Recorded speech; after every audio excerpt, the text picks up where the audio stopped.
Knock, knock, knock. May I come in? Yeah.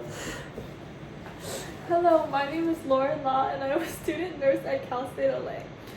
Today I will be doing a physical on you. Is that okay? Yeah. And can I please confirm your name and date of birth with me? My name is Derek Watch. My birthday is May 28, 2003. Okay, and can I see your patient wristband, please?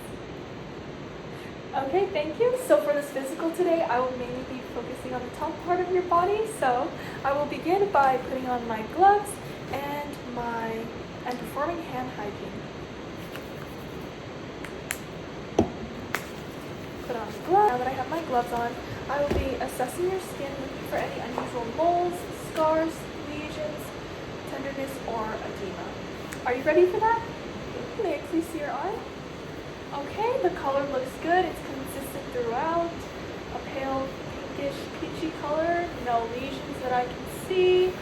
No abrasions. No nothing. Okay? And no unusual moles. And as I can see, this arm seems moisturized, warm to the touch. Do you have any questions or concerns for me? And it seems that you have no signs of bruising or any type of abuse, so that is good. And I'm going to teach you a mnemonic to help you characterize any unusual moles or lesions when you're at home, just for a self-physical assessment. You can characterize them by doing the A, B, C, D, E method. So A stands for asymmetry. If the mole looks asymmetrical, that could be a concern. And B stands for borders or border irregularity, if it is a little bit abnormal. C stands for coloring. If there's any unusual colors or if there's a little bit of redness, that could be something of concern. And then D stands for diameter. It shouldn't be more than around 6 millimeters in size. And then E is for elevated. If it is elevated, that could be an early sign of skin cancer or melanoma. Mr. Quach, now I will be testing for your skin turgor, and what skin turgor is testing for your hydration to see if you're drinking enough water. Can you please see your hand? So what I'm going to do with your hand is I'm going to pinch it, and it should go back down in about 3 seconds to test the turgor. Okay? So I pinch it. Great. It went back down in less than 3 seconds. Now if I could see your nail. Okay, the consistency looks good. It's flat, no signs of clubbing, and it is the correct angle. Okay, and now I will test for your capillary refill, and what that means is if the color returns back to your finger after I pinch your index finger, then everything is normal within 3 seconds. Okay, good. The coloration returned back to normal. Questions or concerns for me with your skin before I move on to your hair and your head? No. All right, great. Thank you. Is it all right if I palpate your hair? Yes. Thank you. So I'm just going to be checking for any sort of infestations or lice or anything like that in your hair. Are you experiencing any hair loss or anything like that? No. Any abnormalities within your hair? No. Okay. I'm looking through your hair. The coloring looks good. The distribution is nice, and the texture looks good. Your hair looks very healthy. Now I will be looking through your hair, seeing if there's any unusual tenderness. Do you feel anything? No. Okay. Palpating your scalp and feeling through your hair to see if there's any tenderness or any bumps. Just let me know if you feel any pain. Any pain? No. Okay, and now I'll be moving down to your neck. Let me know if you feel any tenderness, any pain. Anything? Now that I have looked through your hair and your neck, I will be looking at your face to see if there's anything out of the ordinary or abnormal that would be concerning for your health. Okay, now I will look for the symmetry throughout your face. So everything looks symmetrical, and I will be checking for cranial nerve 7. Nothing looks droopy or anything like that. So overall, everything looks good in your face. It's very symmetrical, and I don't see any signs of drooping, which is good. And now I will be testing for your smell. Now for your smell, what I want you to do is close your eyes, and I'm going to put something on my hand, and then you're going to have to tell me what it is, okay? Alrighty, and if you could please close your eyes. Can you tell me what you smell for me? Yes, that is correct. So, judging by your ability to smell, your cranial nerve 1 works, and your smell is just fine. Okay, now I'll be inspecting the rest of your nose. I'm going to go ahead and get a pen light and look up your nose. Please tilt your head back for me. Thank you. Okay, everything looks good. There's no signs of a deviated septum, but I will be checking for that later. To test for any septum deviation, what I will be doing is I will be covering one of your nostrils, and if you could still breathe out of the other one, then everything is perfectly fine. Alrighty.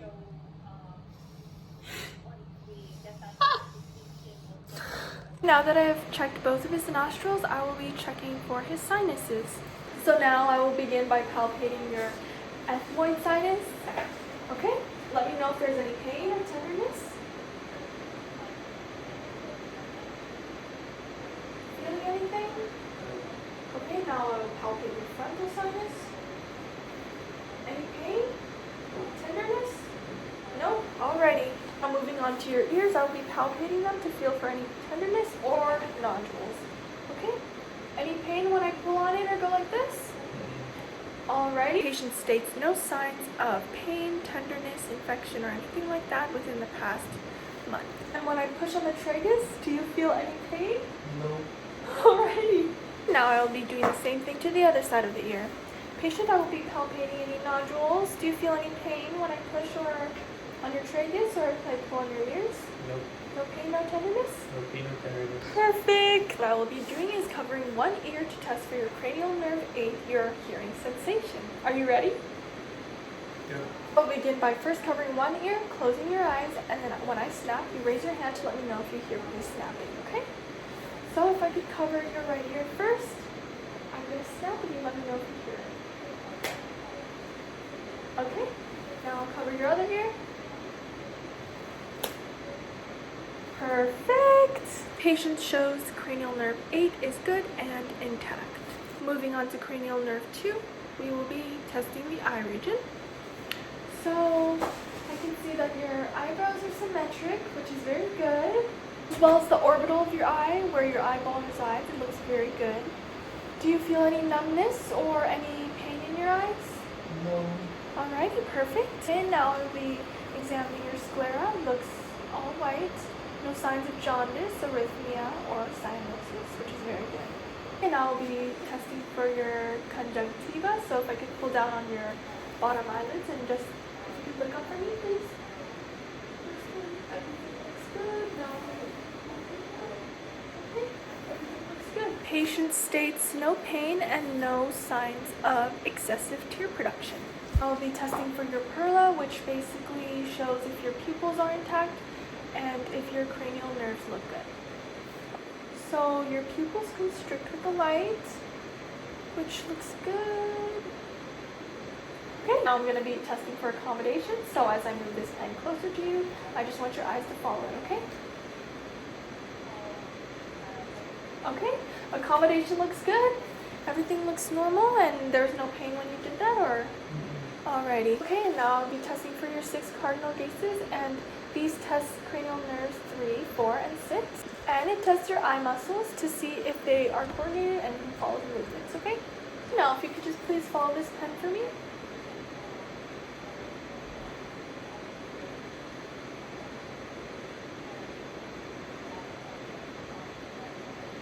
Okay, very good. Was there any tenderness or any eye strains when doing that? No. Perfect. Okay, now we will be performing a vision test. So what I'm going to do is I'm going to place this 14 inches away from you. I'll be covering one eye, and if you could read the first 5 numbers on the top row. Oh, okay. Go ahead. 5, 7, 6, and 1. Perfect. Now if you could cover your other eye. And read the second row for me, please. 9, 3, 4, 1. Perfect!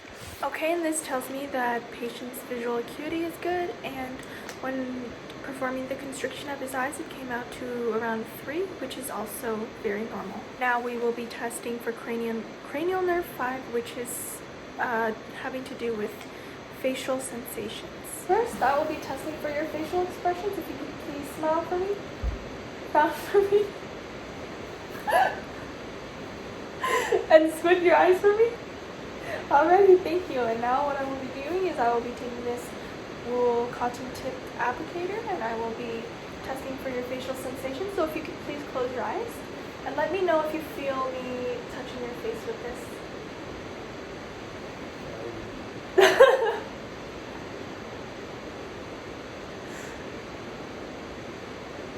Did you feel that? Yeah. Alrighty, perfect. That means your cranial 5 nerves are intact and everything having to do with facial expression looks good. Moving on to the mouth area. From the looks of it, everything looks good. Very moisturized, no cracks or lesions or any abnormal coloring, which is very good. Now we will be checking for cranial nerve 9, which is your uvula. So if you could please open your mouth. Okay, I can see uvula. Everything looks good. Well, if you could go like for me. Say perfect! Your uvula went up, which is very good. And now testing for cranial nerve 10, which is the gag reflex. I will be sticking this cotton tool applicator up his throat to test for it. So, did you have any tastes with your change within the past few months? No. Okay, any infections in your mouth? Nope. Alrighty. Okay, any other questions or concerns? Nope. Okay, I will be sticking this in your mouth and just let me know if you have a gag reflex, okay?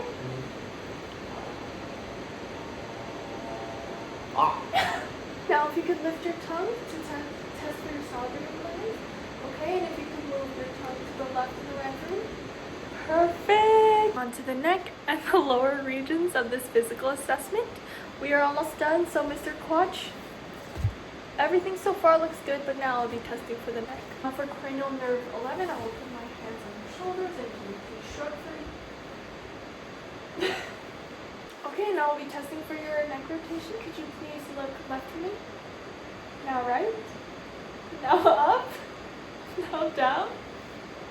Thank you very much. And there was no tenderness or any pain or anything like that. Patient exemplified adequate head and neck rotations, which was shown for cranial nerve 11. And now we will be moving on to test for lymph nodes. Okay, now we will be moving on to, okay, and now we'll be feeling for your temporal arteries. So, okay, is it too close because I can feel it? Any pain or tenderness over there? No. I'll be testing for the patient's jugular vein. If you could look to the left for me, please. Okay. Do you feel any tension over there? No. Okay, and I'll be testing for your carotid artery. If you could look to the right for me. And same thing. Do you feel any tension or tenderness here? No. Okay, now I'll feel for your carotid pulse. Okay, and lastly, I'll be feeling for your lymph nodes to see if there's any unusual growth, any pain, any tenderness, anything like that, okay? Okay, now I'll be palpating your head and your neck. Is that okay? Yes. So I'll be feeling for the preauricular, postauricular, occipital. Do you feel any pain? No. Okay. Your carotid lymph node, any pain? No? Okay. And your jugular digastric? No? Submental, any pain? Okay. No? Nope.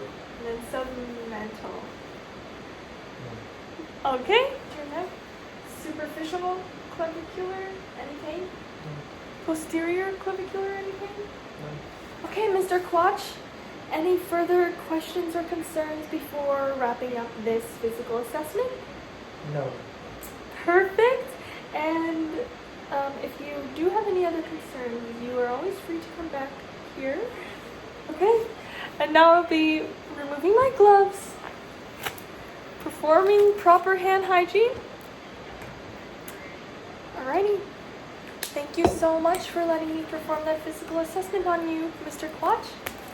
Have a great day. See ya. See ya.